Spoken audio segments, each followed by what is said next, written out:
እኔ አዱኛ ዋቆ የቀነኒ አዱኛ አባት የልጄን ደም እንድታወጡልኝ የኢትዮጵያን ሕዝብ በአገር ውስጥም በውጭም ያላችሁትን እየጠየቅኩኝ እስካሁን ከጎኔ ለቆማችሁ ሁሉ ከፍ ያለ ምስጋናን እያቀረብኩ አንዳንዶች በሁለቱም ሳይድ በሶሻል ሚዲያ ላይ የማይሆን ቅስቀሳና የልጄን ደም ለመደበቅ የሚሯሯጡትን ከኔ ላይ እንድትቆሙ በእግዚአብሔር ዘንድ ጠይቃቸዋለሁ።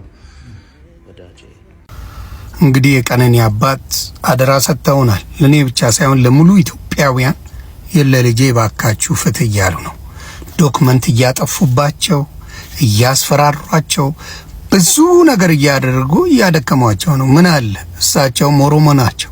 ስለ ልጃቸው ማናችንም ቢሆን ልጃችን በሚዘገንን ሁኔታ አንድ ነገር ብትሆን ዝም የምንለው ነገር የለም። ለምንድን ነው ፍትህ ማይሰጣት? ተግባባን? አንድ ተራ ዘፋኝ ሰካራም በየቦታው ሴት የሚያማግጥ ዱርዬ እንደዚህ አይነት ወንድ ህይወቷን ቀጥፎት ለምንድን ነው የማይሰጠው? ሌላው ቢቀር የኦሮሚያ ፖሊስ ኮሚሽነር የተናገረው ነገር እንደ ማስረጃ መሆን መቻል አለበት። ምንድነው ያለው? ቃል በቃል ያለው ነገር ምንድነው? መግፋት በገዳይነት ሊያስጠረጥር አይችልም ነው ያለው። መግፋት ስለዚህ ገፍቷታል ብሎ ቃል በቃል ተናግሯል። ይሄ ራሱ እንደ መረጃ ነው። ቤቷ ከ6 ወር በፊት ጥይት ተተኩሶ እንደነበረ መረጃ ደርሶ ፖሊስ ይሄንን አቅርቧል። ቤት ውስጥ በጥይት የተቦደሰ ቦታ አለው። አፓርትመንታቸው ላይ ሽጉጥ የተኮሰ ነው። በየቦታው ሽጉጥ እያወጣ ብዙ ነገር የሚያደርግ ነው። ስለዚህ የእኚህን አባት ብትሆኑ ሌሎቻችሁ ተውት። ይሄ ዘፋኝ የምትወዱት ምናምን አይደለም። ለምንድን ነው የልጅቷ ነገር ሊሰማችሁ አልቻለው? የሴት እህታችሁ ለምንድን ነው ሊሰማችሁ አልቻለው? ስለዚህ አባታችን እኔ ከጎኖት ነኝ። ምንም እኔ ቀነኒን ማቃት ነገር የለም። እሱንም ዘፋኝ ነው። ዘፋኝ ስለሆነ ያው ሙዚቃ የሚሰራ ሰው ይታወቃል። በዛ አውቀዋለሁ። አንድም ቀን ስለሱ ክፉ አንስቼ አላቅም እንደምታውቁት ማለት ነውና የኚህ አባታችን መተው በአደባባይ ባካችሁ የልጄን ፍትህ ጠይቁልኝ እስካሉ ድረስ እያንዳንዱ ኢትዮጵያዊ ለዚህ ፍትህ መናገር አለበት ብዬ አስባለሁ። ቀነኒ እኔ እስከምችለው ድረስ አቅሜ እስከቻለው ድረስ ያንቺን በደል ለአንቺ ፍትህ እንድታገኝ ከመጮህ ወደ ኋላ አላለም። በጣም ያዘንኩበት ጉዳይ ነው።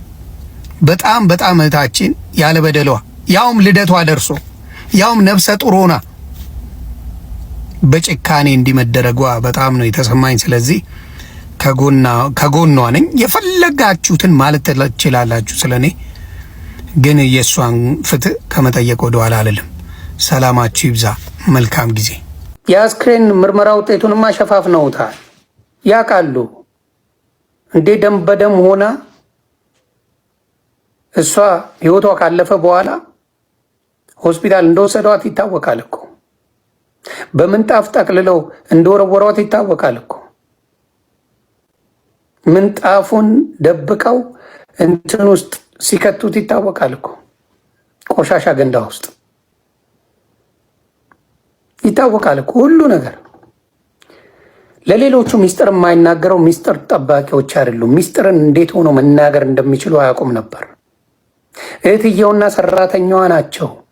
እሱ ቀጥቅጧት ደም አስክሮት ፌንት በልቷል።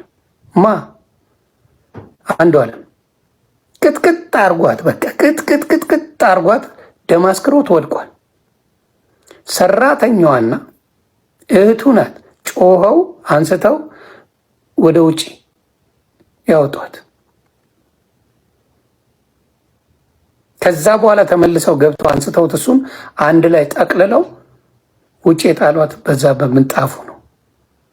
ምንጣፉን ደግሞ አውጥተው ጥለውት ነበር። ፖሊስ ይህንን መረጃ ፈላልጎ ነው ያገኘው።